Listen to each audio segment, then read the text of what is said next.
নানির হাতে বানানো আলুর দম ভাজির স্বাদটা মনে হয় ছোটবেলা থেকে এখন পর্যন্ত আমার মুখে লেগে আছে।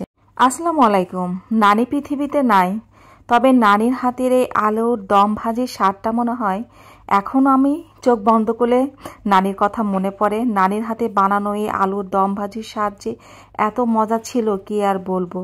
ছোটবেলায় যখন নানির বাড়ি যেতাম তখন এই আলু ভাজি দম যে রান্না করতো খুবই মজা লাগতো। নানির বাড়ি গেলে একটাই আবদার থাকতো নানির কাছে, নানি আর কিছু না হলেও তুমি আমাদের জন্য নতুন আলু দিয়ে এই আলু ভাজির দমটা রান্না করবা। আসলে আমরা বছরে একবারই অন্তত নানির বাড়ি যেতাম, হয়তো গেলাম যে দুই একদিন যাই থাকতাম, নানির হাতের এই আলু ভাজির দম রান্নাটা খেতাম, এত মজা লাগতো কি আর বলবো। তো এখানে আমি আলুটা প্রথমে কাঁচামরিচ, রসুন, আদা রসুন পেস্ট, একটু হলুদের গুঁড়া, মরিচের গুঁড়া সব কিছু দিয়ে মাখিয়ে নিয়েছি। হাতে মাখিয়ে নেয়, কিন্তু আমি হাতে মাখিয়ে না নিয়ে পানিতে সেদ্ধ করে নিয়েছি। এরপরে কড়াইয়ে একটা জিরা ফোড়ন দিয়ে নিয়েছি। দেওয়ার পরে আলুগুলো দিয়ে এখন সুন্দর করে একটু আস্তে আস্তে উল্টে দিতে হবে, কারণ আলুগুলো আগেই সেদ্ধ হয়ে গেছে। বেশি নড়াচড়া করতে গেলে আসলে ভেঙে যাবে। আর এইভাবে আলু ভাজির এই দম ভাজিটা খেতে এত মজা লাগে। আর নানির বাড়ি যেহেতু মহাস্থান বগুড়ার ওইদিকে, আর উত্তরবঙ্গের মানুষের এই আলু ভাজির দমটা খুবই পছন্দ করে।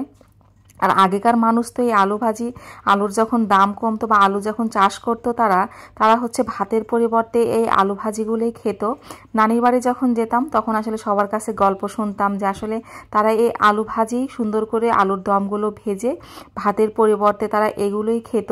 আর এই যে খেতে যে কি মজা লাগে নানির বাড়ির এই আলুর দম ভাজিটা, আমি হয়তো ঠিক নানির মতো পারফেক্ট বানাতে পারি না, তবুও চেষ্টা করি মাঝে মাঝে যখন এটা বানাতে নিই তখনই নানির কথা মনে পড়ে, নানির মতো একটু হলেও বানানোর ট্রাই করে। আসলে আমার নানি পৃথিবীতে নাই, নানির বাড়িতেও আর যাওয়া হয় না। বিয়ে হয়ে গেলে আসলে নানির বাড়ি থেকে সবাই আসলে ছিন্ন হয়ে যায়।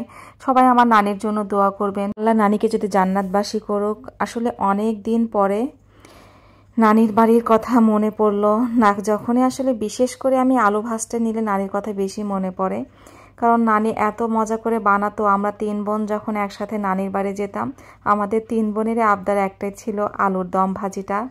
আসলে খুবই মনে পড়ছে, আজকে এই ভিডিওটা করলাম, ভাবলাম আমার বোনও বলেছিল যে আলুর দম ভাজিটা কেমন করে করে একটু ভিডিওটা দিস তো, তাই ভাবলাম আলুর দম ভাজি যেহেতু করেছিলাম তাই ভিডিওটা দেওয়া যাক। অনেক দিন পরে করলাম এভাবে। আর এই তো আমি আলুর দম ভাজি করছি, আর এখান থেকে কিন্তু খাওয়া শুরু করে দিয়েছি। এইভাবে আলুর দম ভাজি খেতে কিন্তু বেশ ভালোই লাগে, অনেক মজা লাগে আসলে এরকম করে বানালে। আর আমাদের নানির বাড়ি এলাকায় তো এটা খুবই পছন্দনীয় একটা খাবার, আমাদেরও ভীষণ পছন্দ। তো বাইরে নিয়ে এসে একটু ভিডিও করলাম। সবাই ভালো থাকবেন আর আমার নানির জন্য বিশেষ করে দোয়া করবেন। আল্লাহ হাফেজ।